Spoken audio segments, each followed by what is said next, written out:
All right, so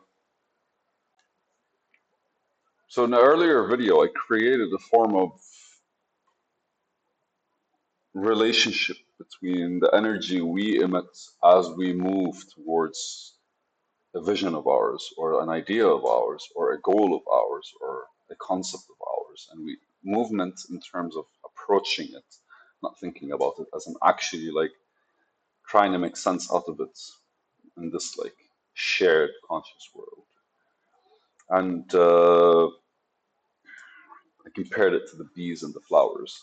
And it's interesting to kind of look at the energy that you kind of get every single time you're excited, you want to do something new. You kind of like have high energy levels, but they kind of like diminish because you kind of invest them.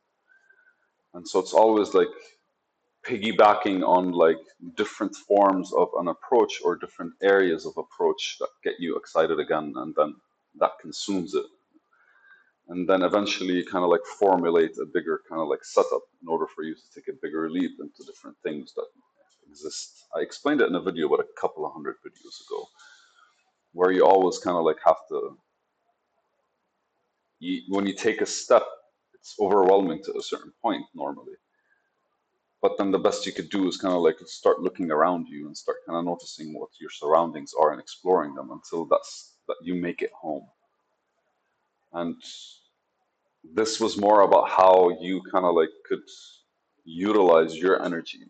So not energy metaphorically, like actual energy, right? But like whatever physical energy we feel is the energy that we're actually like exposing to the world. So fuck. All right. I really am in a stoic kind of mood. I'm fucking calm. It's just like certain a collected part of me is kind of like just super mellow. I don't know.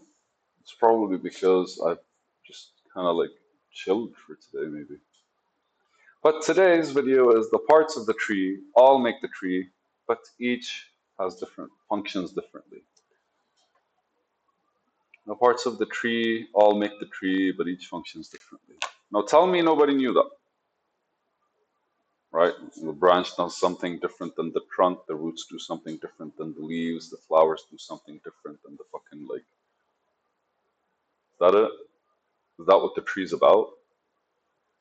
The tree is literally the branches and whatever grows on the branches, the trunk, and basically the roots. And the trunk is kind of like the connection. And if anything, kind of seems like there's the whole like, for us, our expression, our ego is like the treetops, because that's what we get. That's what we normally. That's what captivates the world. And the trunk is the essence, the connection between it and like the roots, and the roots are the self. And so, what is the trunk to us? What could we consider the trunk? The roots is the subconscious? No, we can't consider the roots to be the subconscious because, like, the roots absorb, right? So our environment is basically that. It's not just the wind and the air. Maybe I could talk about the tree. So trees are made of carbon, right? And fun fact, it was explained by Dr. Richard Feynman once. He's a super beautiful guy. I really love that dude, man. I really love that dude. Like I read one of his books and I want to read another, and I've seen all his like fucking interviews. I love that dude. That dude changed my life. But when he talks about the tree, he basically talks about how the tree is made of carbon. But it only makes sense as the tree grows. Then basically, if the tree grows from its roots, then what happens is the actual roots kind of like absorb the nutrients that build the tree. So the ground where the tree is kind of like has to balance itself out because like the roots are absorbing from the ground and putting them up in the actual trunk. But that's not the case because the tree doesn't grow from the ground, it grows from the air, the environment. It's like the roots grow from the ground because they're seeking like the minerals and stuff like this. But everything carbon oriented is actually like being absorbed from the atmosphere. And that's basically the relationship we have between like carbon dioxide and the leaf, because using the energy, the leaf kind of like captures the carbon and releases the oxygen. So the tree doesn't really produce oxygen, it consumes carbon. So carbon dioxide, and what happens is basically the tree absorbs the carbon molecule, no, the carbon like atom, and then the oxygen basically kind of goes, what do I do now? And we breathe in and we're alive. And what does oxygen do when it comes to our system? We inhale the oxygen and we go like, and since our blood has some iron in it, it's able to kind of like carry the the carbon, which because we're carbon-based life forms, carbs, carbohydrates, like that's basically our fat. And the oxygen that goes in is carried around by our blood, and it is is attracts the carbon, and then we have carbon dioxide, and that's why we inhale oxygen and we exhale carbon dioxide. So the tree doesn't really like produce oxygen; it consumes carbon, and every part of it is necessary for its overall growth. Let me also point at something.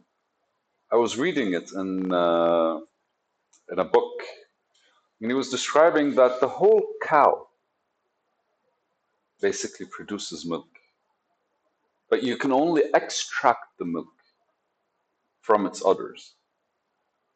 It's the golden goose story, right? It's like the golden goose lays golden eggs. But then what happens is they got greedy and they wanted more than one egg every day, so they cut the goose in half, and then they realized it's empty. It's because the whole of the goose produces a golden egg. The whole of the cow produces the milk. From its meat, from the grass it feeds, from its mouth, from its stomachs, multiple stomachs, every single part of it is basically the milk. It's just we could only extract the milk from one area, which is kind of like the end result of the entire process. And I felt I would probably have written this note because a part of me would have at that point in time, I also decided I wanted to start like writing dates on the actual like on the notes in order for me to kind of like go back in time to the specific time and the way I remember things is a lot more what I have been doing within those stages in my life. At least like recently, I've become more in tune with that, and I think that's me attempting to be more present, or just kind of like not forget what's been happening because at one point in time, like for years at end, I've completely kind of like now I'm here. What happened to the past couple of years? And it's like, but so like every part of the tree kind of like make it. Well, not really make the tree. Let's say every part of the tree makes the fruit. Every part of the tree makes the fruit, but each functions differently and for a different reason. But ultimately, like that's what makes the fruit. Every part of the tree makes the fruit. You kind of have to have the leaves in order for the fruit to grow. You kind of have to have a branch for the fruit to grow on. You need roots. You need the trunk. And for us, and sometimes we feel like if, or at the very least, that's how I'm going to reflect it on myself. Going in a certain direction, sometimes you kind of isolate specific things that are necessary. But then you forget that the reason these things are existent, period, could exist from you, it's because of everything else that functions or functions in order for you to kind of like be the kind of person that wanted these things, allowed these things to happen, to be of interest, to exist. And and I think at one point I can well probably kind of like debating how I'm spending my time maybe, or how I'm talking to people, or where my energy is being consumed. But then again, if something's on your mind, the first thing you have to do is kind of like get it out. And once it's complete, it's out of your system. You're able to kind of like move to something else. And a big part of me probably kind of wanted to remind myself that, like,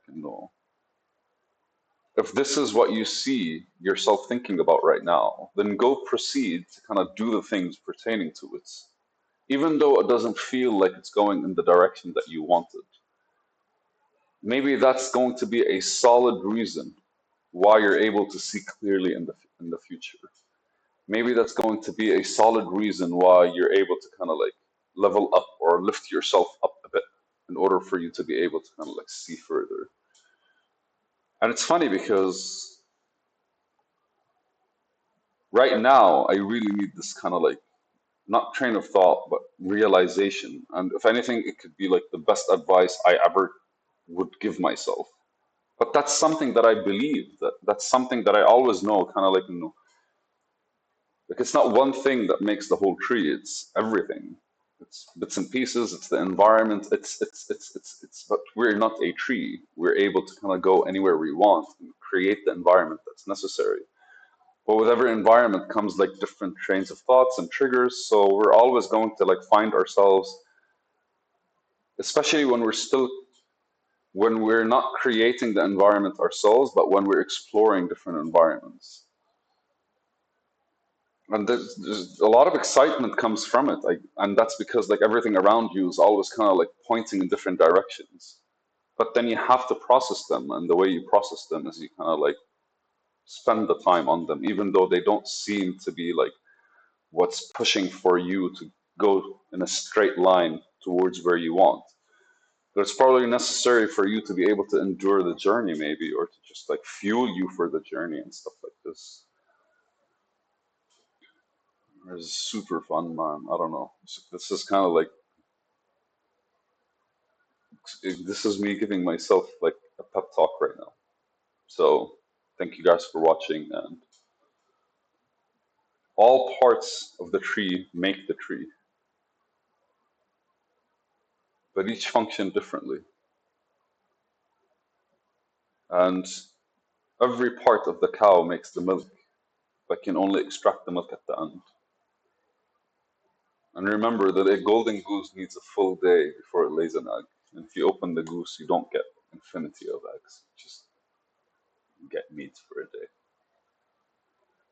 It's a video. Definitely is.